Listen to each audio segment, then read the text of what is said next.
stuff that isn't applicable to modern day living and modern Christianity. It's like, no, this is 100% one of the biggest sins that we all face and have to deal with. It's like so prevalent in our culture and everything.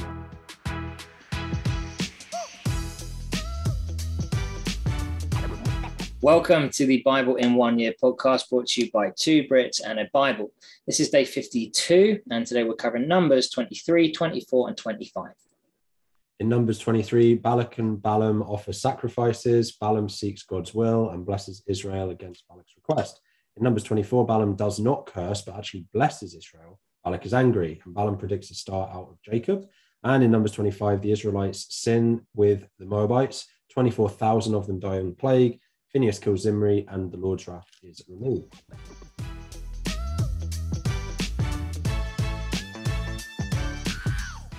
Oh, I feel like that was one of the biggest summaries I've done, actually. There's just so much here, but we kind of are going to talk about almost all of it. Right? There is.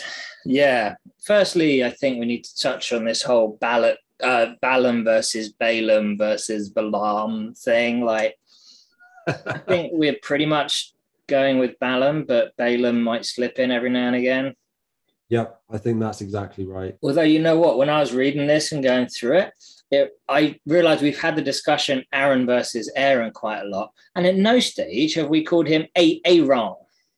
I know, it seems like a crime, doesn't it? Such an oversight. But, anyway, let's keep going. So, Balaam said 7 altars. What do you think about that, Booth? For me, I was immediately into the number 7, wasn't I? 7 altars, 7 bulls, 7 rams for me. It's interesting as well because Balaam is a diviner, right? So, this is not... We think. At least, initially, at least, right? A diviner. And yeah, he obviously comes to be one of the people that's recorded in the Bible as actually foretelling of Jesus. Yeah. And the fact that he asks for the 7 altars, the 7 bulls, the 7 rams, it links so closely to what God instructs the Israelites to do, sprinkle 7 times, etc., etc. The number 7 being this like sacred number, significant number. Yeah. That's the link, perhaps. And I suppose that's also because even though Balaam maybe has been using his gifts for bad outcomes in the past, he does seem to like stand up here to Balak, right? And to actually say, no, I'm going to bless Israel, even though you've asked me and most likely paid me to curse Israel. Yeah, it's just such a strange thing. Obviously, we sort of touched on it a little bit yesterday when he's on his donkey and his donkey starts chatting back to him. But it's just, he's being paid to go and curse Israel. And I just had a quick look. The Apologetics Bible says the book of Balaam contains the story of the renowned pagan divination expert. So that's what that calls him. So I guess pretty on point with that. But this guy presumably kind of just, pimps himself out to the highest bidder to offer prophecies for whoever they want to hear from, really. Whether or not he's heard the voice of God like Yahweh before, I'm not sure. But here he is. And we kind of, again, we touched on it. When God speaks, that voice is the one that, cuts through all others, really, isn't it? Absolutely. And you saying that as well just makes me realize that in some ways you could see Balaam or Balaam as like something of a prototype almost of like a Saul becoming Paul, right? He doesn't have a name change or anything, but Paul's gifts or Saul's gifts end up, and his strengths as a person end up being used for the glory of the kingdom. Yeah. And in the same way, Balaam's gifts here, or his skills of divination, become used for glorification of God. So it's kind of cool.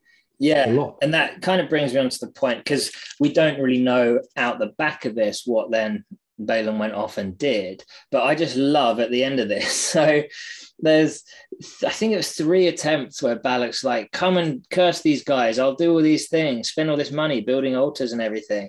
And then at the end he comes and Balaam gives 7 messages, and again in there's the prophecy. So Balak's pretty much wasted all this money, he hasn't got what he's wanted, and then at the end it says then Balaam got up and returned home. And then Balaam got up and returned home, and Balak went on his way. Like at the end of it, they're just like, all right, peace out. We tried, we failed. Have a good life.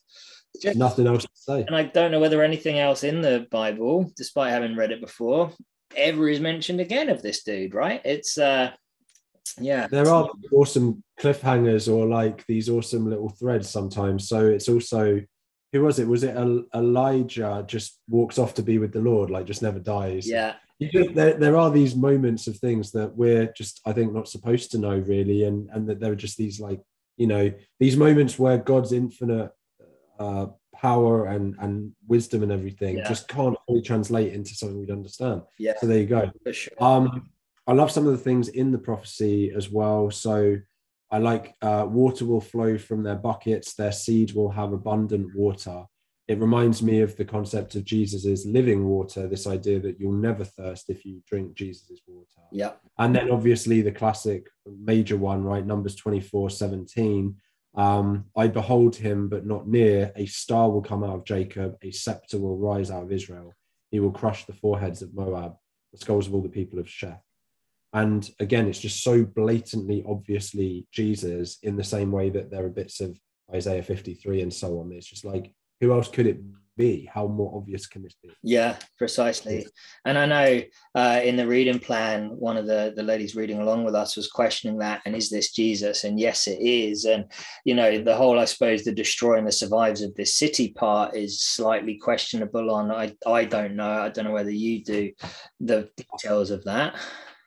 So obviously we talked about it before recording, and I've just had an interesting thought. If you read it, that the Moabites, because obviously, and then in Numbers 25, the Moabites are like a symbol of a people of sin and particularly sexual immorality.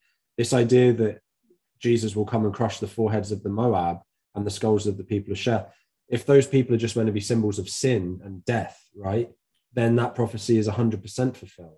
Because he does absolutely defeat and crush sin once and for all. So, you know, that was what Jackie was alluding to, right? She was saying, you know, is this prophecy fulfilled or how? Yeah. I think that's the answer as best I can say in my current pay grade. That's cool, yeah. And we've mentioned it before. It's on the description down below. We're not theologians. This is just our sort of take on it, really.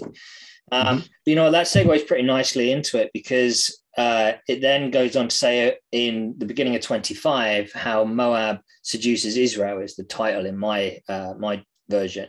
And what I found so interesting out of this, and I was trying to think, this is way above my pay grade when I'm about to say, so surely I found it in the, you know, apologetics Bible, but I don't think I did. Basically, Balak is paying Balaam to go and utter curses over Israel. Instead of doing that, Balaam's busy just announcing prophecies and everything and blessings basically over Israel. At that same time, Israel is pretty much just prostituting itself out to Moab, who Balak actually worships. So there's this weird like circle going on where the Israelites are just being idiots, as you know, per usual, par for the course. Yeah. Some dude is scared of them, so he's trying to get them cursed, and instead of getting them cursed, God's like, no, I'm going to bless them. Suck at it. Oh man, God's too good for us, dude.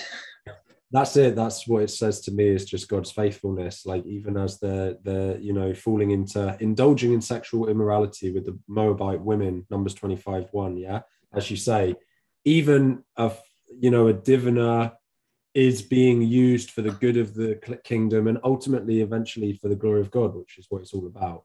But yeah, it's just crazy. It is crazy. And then something else I wanted to say on this, I feel like the concept of sexual immorality particularly resonates and is still so relevant today. You know, people sometimes might think that the Bible is filled with all this stuff that isn't applicable to modern day living and modern Christianity. It's like, no, this is 100% one of the biggest sins that we all face and have to deal with. It's like so prevalent in our culture and everything, right? And God is then so clear, Numbers 25:17, treat the Midianites as enemies and kill them.